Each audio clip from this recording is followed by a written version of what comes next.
para mí es un gran honor estar aquí de regreso. La última vez que di una plática aquí fue en 2005, me parece. Y pues gracias por la invitación, pero sobre todo gracias a esta escuela por todo por lo que aprendí aquí. Ayer por ahí les mencionaron que pueden luego faltar a las clases y no importa, todo sale bien. No hagan caso de eso. Aprovechen bien todos los profesores que aquí tienen. De veras que yo aprendí mucho aquí, de aquí aprende uno bien, de aquí uno saca todo lo necesario para estudiar donde quieran. Entonces aprovechen cada clase, no falten, lleguen antes a la clase, que no llegue el profesor antes que ustedes. Bueno, pues les voy a dar una plática que de hecho, según yo, está lo más dirigida posible a los estudiantes para interesarlos en algunos temas. El título ahí lo tienen, Análisis y Grupos Topológicos. Básicamente les voy a dar alguna idea sobre cómo combinar a nivel elementario o un poquito más avanzado cuestiones de análisis, de álgebra y topología. Pues espero cubrir estos temas, a ver qué tanto alcanzo a decir de ellos. Vamos a comenzar con algo que pues es de las cosas que cuando uno entra aquí, pues tengo que aprenderlo, ya sé integrar de la vocacional o de la preparatoria, de donde vengan, pero me dicen que hay una integral que está mucho mejor, ¿no? La integral de Lebesgue. Tenemos la medida de Lebesgue que está determinada por ciertas propiedades. En primer lugar es una medida en Rn, pues eso tiene ciertos axiomas. Lo importante es que se comporta como un tipo de volumen. Y una propiedad fundamental es que es invariante bajo traslaciones. Toman un conjunto, lo trasladan, misma medida. Y esta pues es importante, pero la verdad no tanto, normalizan que el cubo unidad tenga volumen 1. La medida de Lebesgue les permite, pues, de entrada, considerar integrales. A través de esas integrales, pues, considerar ciertos objetos con los cuales pueden trabajar. En primer lugar, por ejemplo, cuando P está entre 0 y 1, consideran este objeto sin raíz pésima, esto resulta ser una distancia, una función distancia. Si P es mayor o igual que 1 y finita, toman esta expresión, esta es una norma, y hacen este producto de funciones, una conjugada, integral, ese es un producto interno, y bueno, tienen esta adicional que pues ya no tiene que ver con integrales, pero de alguna forma completa el esquema, el supremo esencial de una función medible. Entonces tienen distancias, normas, producto interno, tienen geometría con qué trabajar en ciertos espacios vectoriales de dimensión infinita. Eso les permite obtener cierto tipo especial de espacios con que trabajar, como digo, espacios métricos completos, son completos, toda sucesión de Cauchy en el sentido de esta distancia es convergente. Espacios de Banach, pues un espacio normado, otra vez con su propiedad de completitud. Un espacio de Hilbert, de nuevo, producto interno con completitud. La idea del análisis funcional es estudiar estos espacios junto con posibles generalizaciones. Bueno, aquí de entrada primero es importante usar la medida de Lebesgue, la integral de Lebesgue, porque si utilizan la de Riemann, estas propiedades de completitud que mencionaba, pues no las tienen. Ciertas cosas de ese estilo no funcionan. Entonces quieren tener como, al hablar de estos espacios, como una especie de Rn, pero en dimensión infinita, ¿no? En que las cosas se comportan bien. El análisis funcional estudia mucho de estos espacios de funciones y, como digo, sus generalizaciones. ¿Cuáles posibles generalizaciones? Pues queremos considerar espacios de medida en otra forma, o sea, otros espacios LP, L2, pero en otros espacios con alguna medida, o algunos otros espacios. ¿Qué quiero decir? Hay espacios de Hilbert que de entrada no necesariamente están definidos como funciones cuadrado integrables sobre Rn o sobre algún otro espacio. Entonces voy a comenzar con un ejemplo más o menos sencillito que realmente es modificarle un poco a la medida de Lebesgue. T va a denotar el círculo unidad en el plano complejo. A través del mapeo exponencial pues pueden llevar la recta real hacia T, ¿no? Lo usual. El mapeo exponencial, eso lo saben pues desde vocacional, lleva sumas en productos, la suma de R en el producto de T, entonces es lo que se llama un homomorfismo de grupos, ¿no? Es suprayectivo, ya lo saben, Su kernel, por la periodicidad de esta cosa, pues es exactamente los enteros. Quiere decir que el círculo es R módulo los enteros. Pero gracias a eso podemos trasladar la medida de Lebesgue aquí a t. En realidad eso es simplemente la longitud de arco en el círculo.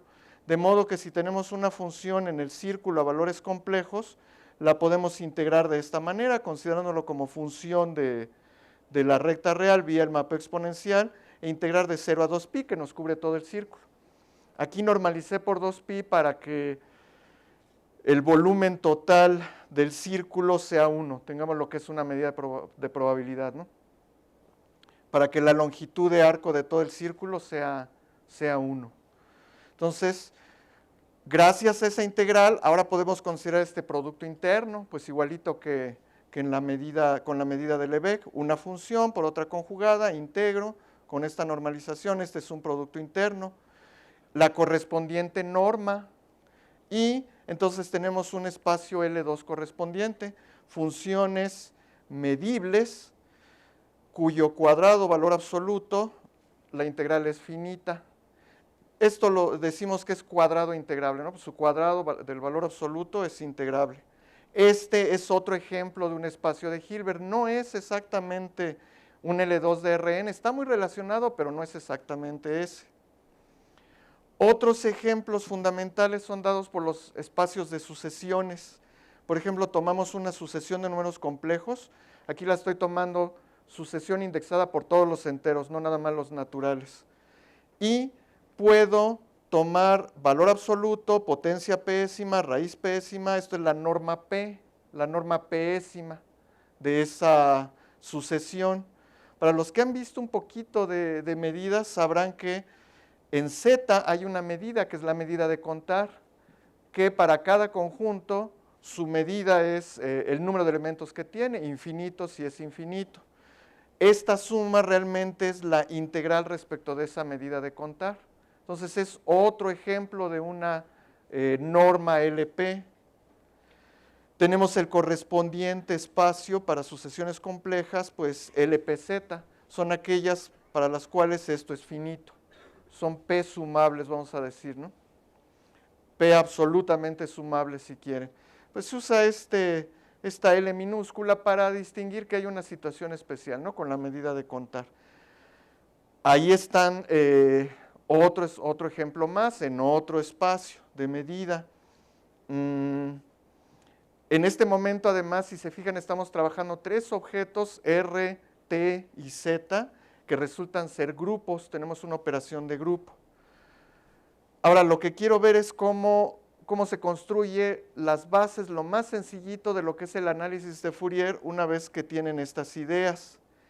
En primer lugar, el espacio de Hilbert L2 de T tiene lo que se llama una base ortonormal. Entonces es como una base en el caso de espacios vectoriales, pero les está permitido tomar series. Y bueno, no hay una identidad como en el caso de espacios vectoriales, sino una identidad en el sentido de un límite. Se puede ver que en este espacio de Hilbert, estos objetos, Z va en Z a la N, N algún entero, esa es una base ortonormal, variando sobre todos los enteros. En particular, si me dan una función en este espacio, yo puedo hallar los coeficientes respecto de esa base ortonormal. ¿Eso cómo lo hacen normalmente? Incluso en álgebra lineal simplemente hacen el producto interno entre la función y los elementos de la base ortonormal, pero el producto interno que tenemos es dado por esta integral, ¿no? Aquí estoy tomando la función f y la función z a la n, que sea la in teta, pero conjugada, por eso me sale el menos. Calculo esos coeficientes, esos van a ser los coeficientes de mi función respecto de la base ortonormal, y eso nos da lugar a esta representación de una función respecto de la base ortonormal con estos coeficientes n, donde n ahora está en z, es una suma infinita. Esta identidad no vale en el sentido de que sea para cada z, sino vale en el sentido de que hay una identidad en L2. El lado derecho converge en el sentido de la norma L2 y en ese sentido tenemos esta identidad. Estos coeficientes, los que lo hayan visto los reconocen, son los coeficientes de Fourier de la función f, de nuestra función periódica. Y de hecho no están definidos nada más para una función cuadrado integrable, con que sea en valor absoluto integrable, con eso ya tienen los coeficientes de Fourier. De manera, bueno, primero esta propiedad. Una propiedad interesante es que la norma L2 de f y la norma L2 de la sucesión de coeficientes de Fourier es la misma, es exactamente la misma. Y eso nos lleva a este resultado, que es, podrían pensarlo como el teorema fundamental, el básico, en cuanto a series de Fourier. De funciones cuadrado integrables a sucesiones cuadrado sumables, la asignación que a cada f le asocia sus coeficientes de Fourier es una transformación unitaria, o sea, es lineal, compleja y preserva normas. La inversa es dada de esta forma. Hay una manera de pasar de funciones a coeficientes de Fourier y de coeficientes de Fourier de regreso a funciones. De esta manera, que en realidad es la representación que habíamos mencionado en cuanto a coeficientes de Fourier respecto de esta base ortonormal. Entonces tenemos una transformada y la fórmula de inversión. Pero ¿qué hay de especial con esta base ortonormal? ¿Por qué me agarré esa? En realidad hay muchas bases ortonormales, ¿no? Eso ya lo han visto en dimensión finita, seguramente. En dimensión infinita es lo mismo, hay muchas bases ortonormales. ¿Por qué agarrarme esa? Y todo está de inicio en el mapeo exponencial. Como les había dicho, lleva sumas en productos. Eso corresponde, poniéndolo con números complejos, Z1 por Z2 a la n, pues da esto. Lleva productos en productos. Entonces, estos objetos que he considerado son exactamente homomorfismos. En es un homomorfismo de grupos del círculo a los complejos distintos de cero. De hecho, pues por los valores que toma al mismo círculo. Y hay una proposición aquí interesante, sencilla. Bueno, no es muy difícil de probar. Cualquier homomorfismo de T a C estrella continuo es exactamente uno de estos. EZ es Z a la n. Es igual a EN para algún entero. Entonces, esta base ortonormal es precisamente la colección de homomorfismos continuos del círculo en C estrella, bueno, los complejos distintos de cero, pero de hecho cae en T. Entonces, es exactamente el conjunto de homomorfismos continuos. Entonces, estoy aprovechando no nada más la medida del Lebesgue, así ya, la longitud de arco, sino la estructura de grupo de T para sacar una base ortonormal que es especial en cuanto a su estructura de grupo. Y algo similar podemos hacer para L2 de R. Para L2 de R, ¿qué hacemos? La cosa es que R también es un grupo. Todos lo pensamos como un campo, pero piensen nada más en la suma. Respecto de la suma, pues se convierte en un grupo. Tenemos asociatividad, tenemos la existencia de inversos, el elemento identidad es el cero. Entonces lo pensamos como grupo. De lo que ya vimos en el círculo, tenemos ahora este resultado correspondiente. De R a C estrella, una función es un homomorfismo continuo si, solo si, E de X es E a la ITX. Fíjense que la diferencia con T en R, la diferencia es que antes aquí había un entero, ahora tenemos cualquier número real, T. Antes teníamos para el círculo una cantidad numerable dada por los enteros de homomorfismos. Ahora aquí tenemos un continuo de homomorfismos indexados por todos los números reales. Entonces hay mucho más homomorfismos. Para cada T en R denotamos con E sub T, pues siguiendo la notación de antes, el correspondiente homomorfismo. Bueno, aquí debiera decir C estrella, ¿no? Es homomorfismo, como digo, porque sumas van a dar en productos, como con el mapeo exponencial.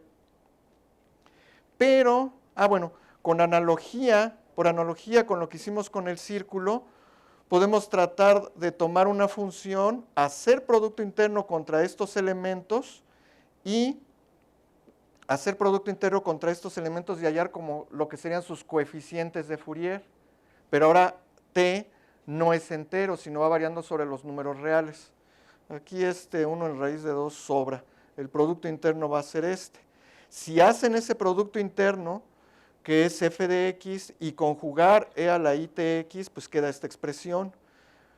Aquí es donde se agrega el 1 en raíz de 2 para obtener ciertas normalizaciones que son útiles, adelante las veremos. Entonces estos serían como, entre comillas, los coeficientes de Fourier, pero ahora esos coeficientes de Fourier varían con t no entero, sino real. ¿Qué es lo que ocurre? A partir de una función ya no obtienen una sucesión, sino otra función de variable real a valores complejos. Para cada f obtienen f gorro. Esta es la transformada de Fourier de una función. Pero si se fijan, entonces hay una total analogía entre series de Fourier y coeficientes de Fourier, y no utilizamos nada más la forma de integrar las medidas. Lo que estamos utilizando de manera fuerte es el hecho de que tenemos un grupo y homomorfismos continuos, sabemos quiénes son. Pero hay algunas diferencias importantes. Estos ET no son una base ortonormal de L2 de R. De hecho, L2 de R pues es un espacio de Hilbert. Pueden ver que tiene su conjunto denso numerable, es lo que se llama separable. Entonces, todas sus bases tienen que ser numerables y esta cosa no es numerable. Entonces, ahora no es una base ortonormal. Peor aún, estos homomorfismos no están en L2 de R. ¿Por qué? Porque si tomo el valor absoluto de esa exponencial me da 1. Integro respecto a la medida de Lebesgue, pues me da infinito, ¿no? Entonces estas cosas no están en L2 de R. Pues es un cierto problema, pero esta integral la podemos seguir considerando. De nuevo, sin embargo, esta integral no converge en el sentido L2, no tiene sentido cuando hablamos de L2 si f está aquí. ¿Por qué? Porque aquí estamos con una función acotada, una función en L2.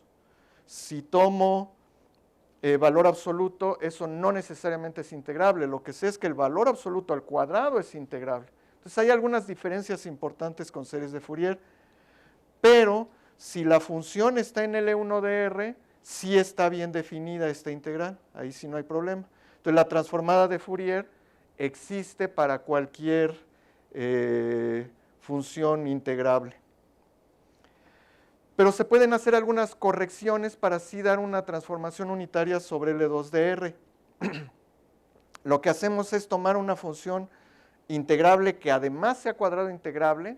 Hay muchas de esas, por ejemplo, las funciones con soporte, continuas con soporte acotado, por ejemplo. Y ahí sí pueden calcular la transformada de Fourier. La transformada de Fourier, partiendo de eso, se puede extender ahora de L2 de R a L2 de R a un mapeo unitario lineal complejo que preserva norma. La transformada inversa está dada casi de la misma manera, pero aquí hay un más. No tenemos el -1. Y en particular, pues tomamos una función, aquí está su transformada de Fourier, calculo la transformada de Fourier, recupero la f. Entonces, bueno, aquí está la razón de poner el 1 en raíz de 2. Si aquí pongo, como puse en el comienzo para la transformada de Fourier, pongo 1 en raíz de 2, en la transformada inversa también uso 1 en raíz de 2. Si no hago eso, si no pongo el 1, si no normalizo por ninguna constante, en uno no me va a quedar constante y en el otro, en la transformada inversa, 1 en 2pi. Entonces, para que se vea simétrico, ¿no? Para que las fórmulas se vean simétricas. De paso, aquí pueden ver, pues, qué es lo que está pasando. ¿Por qué consideramos esto? ¿Por qué se define así la transformada de Fourier? Como digo, estamos haciendo producto interno contra los homomorfismos continuos de R. Incluso pueden tener una explicación a lo siguiente: ¿por qué le pongo ahí el menos? ¿No? ¿Por qué no trabajo mejor un más? Como digo, porque hay implícito, hay un producto interno que lleva una conjugación. Y la transformada inversa, bueno, es así, ya va al revés.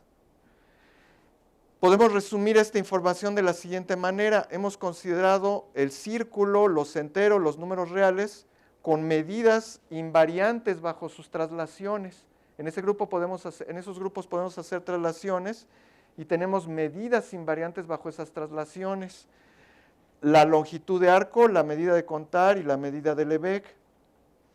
Y si tomamos G, uno de estos grupos, si se fijan, lo que hemos hecho es que para cada G hay otro G gorro dentro de la misma lista, de tal manera que para cada f cuadrado integrable en G, hay una transformada en L2 del G gorro. Por ejemplo, si aquí tomamos, con las series de Fourier, si aquí tomamos el círculo, aquí está Z, ¿no? Si aquí tomamos R, aquí está R. Y aunque ya no lo dije explícitamente, si aquí tomamos Z, aquí está el círculo. Pero si se fijan, ese es el contenido de la transformada inversa en el caso de series de Fourier. Y además, eso, hay una transformada inversa. Podemos recuperar a F de F gorro. Entonces, como que hay un isomorfismo entre L2G y L2G gorro, dada por la transformada y la transformada inversa. La correspondencia, como les decía, para funciones sobre el círculo, obtenemos sucesiones, que son sus coeficientes de Fourier, está la transformada inversa, y para funciones sobre R, otra vez funciones sobre R, que es la transformada de Fourier. Pero aquí lo fundamental, ¿qué fue? Lo fundamental fue utilizar ciertas medidas en estos grupos especiales que consideran. Entonces, ¿esto cómo lo podemos considerar, cómo lo podemos generalizar? Considerando grupos topológicos. Grupos, como quizás al menos ya hayan oído, es un conjunto con una operación, la pueden escribir como producto, es asociativa, tiene elemento identidad y hay inversas. Un grupo, pero además ahora le metemos una topología. Un grupo topológico que va a ser, es grupo y es espacio topológico a la vez, y las dos estructuras pues tienen que estar relacionadas para que esto funcione bien. Entonces, la forma en que las relacionamos es, las operaciones de grupos son continuas. El producto y el proceso de tomar inversa que sean operaciones continuas. Ejemplos, bueno, hay muchos y podríamos irnos, digamos, muy abstracto y lo que quieran, pero en realidad hay ejemplos muy concretos. Precisamente partimos de estos tres. Luego lo que hay que entender a lo mejor es que definiciones como estas no vienen de generalizaciones arbitrarias porque queremos hacerlo en más casos, sino porque vemos que ya hay algunos ejemplos a los cuales les podemos sacar un poco más de jugo si entendemos las propiedades básicas. Entonces está el círculo, los enteros, la recta real, y un grupo que pues en realidad desde álgebra lineal manejan. Si tomo las matrices n por n reales, las invertibles, las de determinante distinto de 0, GLNR es un grupo y las operaciones son continuas. GLNR de hecho es un abierto aquí porque esta condición es abierta, ¿no? Porque tenemos una función continua en el determinante. El producto pues de hecho es expresiones polinomiales, directamente es continua. El calcular la inversa, ya saben cómo hacerlo, nada más hay que tomar algunos determinantes, el recíproco de algunos de ellos, es de nuevo una función continua. Entonces, este es un grupo topológico y todos sus subgrupos también son grupos topológicos. Y en realidad, con esto ya tienen un universo para resolver un montón de problemas y entender qué es lo que pasa. Pero queremos integrar en estos grupos topológicos. Lo que vamos a hacer es introducir una medida o dar la idea de que hay medidas en estos grupos topológicos. Primero necesitamos lo que son las traslaciones por la izquierda y por la derecha. La traslación por la izquierda es multiplicar por G, bueno, pues por la izquierda y acá por la derecha. Fíjense que en el caso de T, Z y R, pues estas dos son la misma, ¿no? Porque el grupo es conmutativo. Cuando el grupo es conmutativo, traslación por la izquierda y por la derecha es la misma, pero en general no tiene por qué ser así, como con matrices. Y hay un resultado fundamental que nos dice que siempre hay una medida bien especial en todo grupo topológico. Es debido a Haar y esa medida se llama la medida de Haar. Si toman un grupo topológico, eso sí es muy importante que sea localmente compacto, cada punto tiene una vecindad compacta, entonces hay una medida de Borel invariante bajo traslaciones. Aquí de Borel, pues lo que deben entender es que una medida que pues, es medida y sabe medir abiertos y cerrados. Es eso básicamente. Y invariante bajo traslaciones, si a un subconjunto, digamos abierto o cerrado, lo traslado, la medida no cambia. Pero fíjense que aquí estoy pidiendo traslaciones izquierdas, no, ya no estoy involucrando las derechas. Esta medida que existe por este teorema es única salvo una constante multiplicativa y se llama la medida de Haar izquierda de G. ¿Qué quiere decir salvo una constante multiplicativa? Que cualesquiera dos posibles medidas con esta propiedad difieren por una constante nada más, positiva. Entonces la medida de Haar es única. Si resultara ser finita, siempre puedo dividir por el volumen total y hacerla de probabilidad y ahí ya fijo una.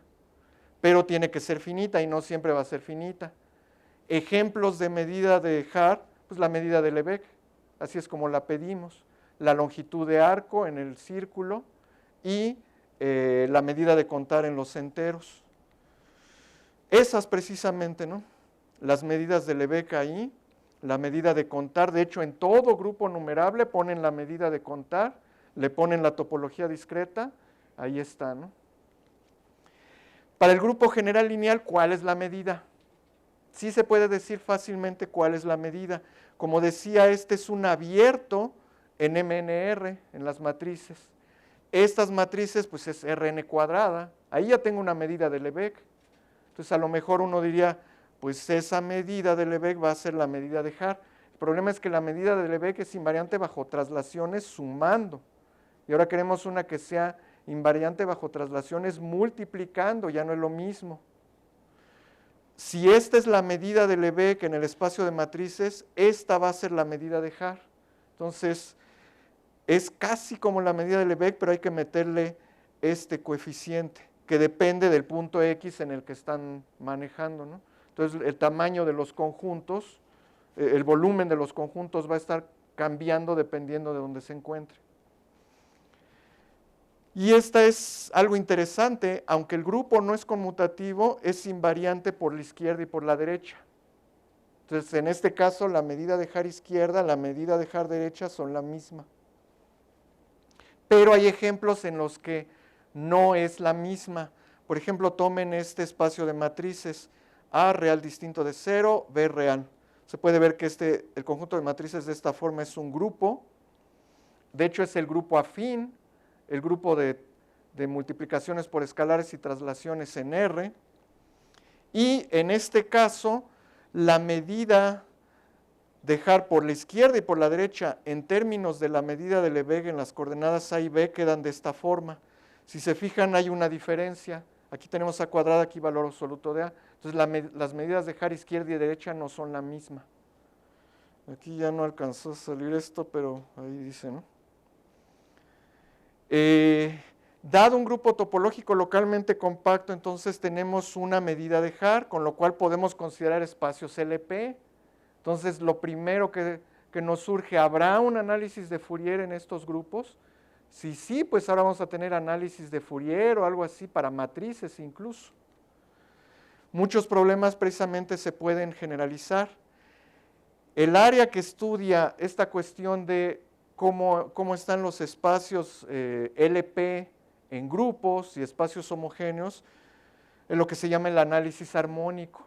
El análisis armónico a lo mejor en su forma más elemental, digamos, sería el círculo, pero precisamente es un grupo, lo podemos llevar a otros grupos. Y sí se puede hacer. Si tenemos un grupo topológico localmente compacto, podemos hacer que el grupo G actúe sobre las funciones cuadrado integrables. ¿De qué manera? Una función actuada por G la hacemos actuar sobre el dominio. Le ponemos aquí un G-1 porque si hacen el calculito, así de veras es acción. Y esto nos da lo que se llama una representación unitaria. O sea, esta asignación nos da un homomorfismo de G a operadores sobre L2 de G que preservan normas. Un problema importante en análisis armónico es descomponer a L2 de G en suma de subespacios irreducibles. ¿Qué quiere decir irreducible? Pues de alguna forma la palabra lo dice, lo más pequeño posible, que ya no se pueda partir. Irreducible quiere decir que es cerrado, invariante y sin subespacios invariantes propios. pero eso sí le pedimos cerrado. En dimensión finita, como que está de más, ¿no? Pedir que sea cerrado. Pero en espacios de dimensión infinita hay subespacios que no son cerrados. Hay que restringirnos a los cerrados siempre. Ejemplos de este tipo de descomposición, de hecho ya vimos uno, lo que son las series de Fourier con la base ortonormal. Esa es la descomposición en irreducibles, estos son los irreducibles, bajo la acción de t. Entonces la serie de Fourier, las series de Fourier de alguna manera nos dan como ejes naturales dentro de este espacio L2. De manera similar, la transformada de Fourier nos da la descomposición de L2 de R en términos de estos objetos aquí. Pero aquí mucho cuidado. Yo había dicho que este ET y por lo tanto CET no está aquí. Entonces esta es una descomposición que no es en subespacios. Trata de ser una suma, pero más bien se tiene que recurrir a integrales. De hecho, aquí hay algo raro que quizás no hayan visto. Estoy integrando sobre R, pero aquí estoy poniendo suma directa. Ahí la cosa es que, bueno, ustedes saben integrar funciones, pero aquí no estoy integrando funciones, aquí estoy integrando espacios para dar otro espacio. Esto es lo que se llama una integral directa. Se puede definir con cuidado y en realidad es totalmente el análogo de las sumas directas.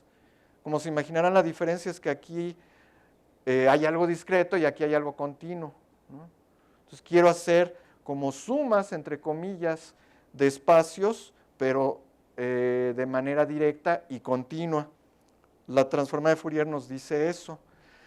Y en general, lo que son las series de Fourier, la transformada de Fourier se puede hacer para grupos localmente compactos abelianos. Como en los ejemplos que ya vimos, se toman todos los homomorfismos continuos. Este también va a ser, el conjunto de homomorfismos continuos, es un grupo topológico localmente compacto abeliano.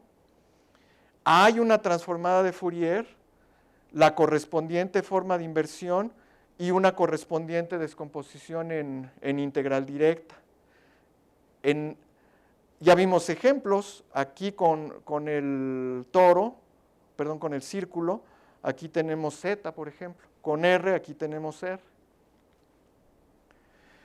¿Qué hay para otros grupos que no sean necesariamente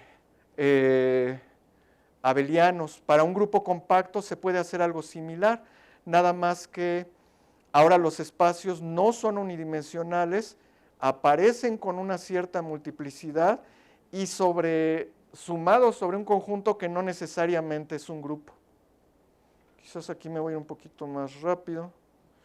Si no es abeliano, como digo, esto no es un grupo. Este resultado de aquí es lo que se conoce como el teorema de Peter-Weyl. Pero no queremos estar muchas veces trabajando nada más con grupos, queremos trabajar algunos otros espacios, pero digamos que por lo menos tengan que ver con grupos.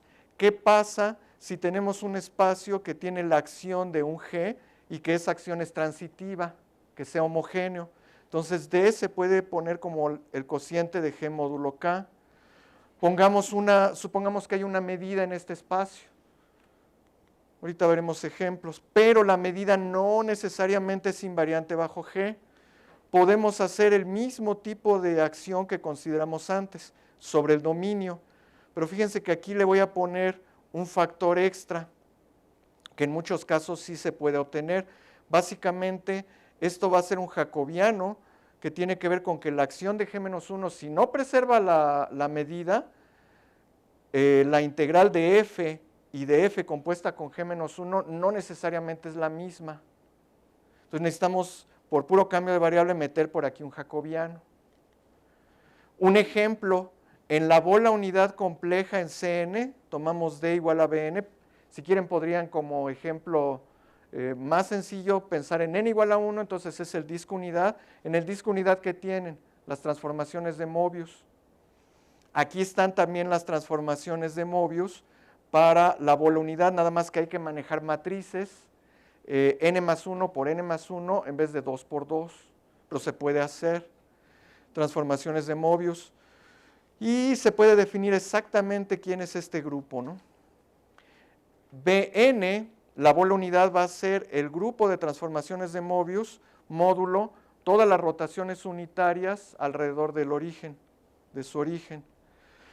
Pero las transformaciones de Möbius para nada que preservan la medida de Lebesgue, pero sí podemos encontrar este factor GJZ, y de hecho, bueno, estamos con variable compleja, va a ser una función analítica holomorfa en la variable z.